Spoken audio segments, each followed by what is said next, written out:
Story name, The Apple Tree Shadow. In a quiet village, where the wind carried stories and the birds delivered memories, stood an old apple tree. Its branches stretched wide, casting a cool shadow that danced gently across the Bennett family garden. For 13-year-old Rafi, this tree was more than just wood and leaves. It was a friend, a shelter, and a silent witness to his entire childhood. Every afternoon, Rafi sat beneath the tree's shadow, reading books or carving shapes into the soil. The tree gave him peace.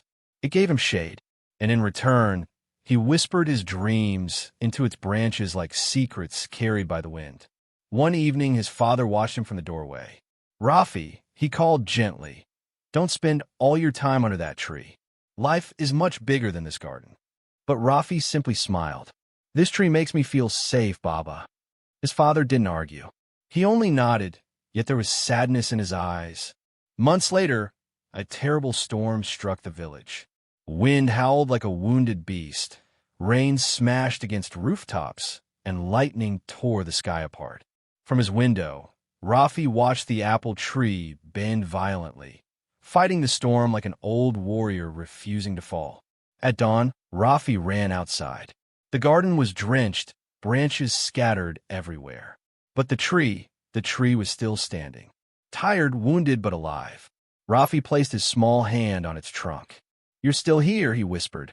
The wind answered softly, but that same evening, something changed forever. Rafi's father collapsed while working in the fields. By the time neighbors carried him home, it was too late. His mother's cries echoed through the village.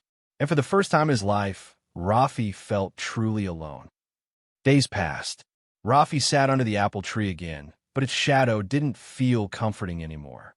It felt heavy, empty, as if the tree itself was grieving with him. One morning, while cleaning his father's room, Rafi found a simple notebook. Old pages, faded ink, his father's handwriting. Inside, one sentence appeared on almost every page. Someday, Rafi must learn to step out of the apple tree's shadow. Rafi read those words again and again. Tears blurred his vision. His father wasn't warning him about the tree. He was teaching him something deeper. That sometimes the things that make us feel safe can also stop us from growing. That evening, Rafi returned to the garden and sat beneath the tree one last time.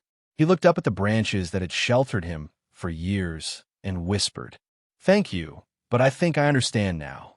The next morning, he packed a small bag. Books, clothes, and his father's notebook. His mother watched him with worried eyes. "Rafi, where will you go?" He smiled softly. "Anywhere that helps me grow, Ma." Baba wanted that. With trembling legs but a brave heart, Rafi stepped outside the village. For the first time, he wasn't searching for shade. He walked in sunlight, warm, bright, and unfamiliar. He found work in a nearby town, continued his studies, met new people, learned new skills. Every success, every failure, every step forward reminded him of his father's words.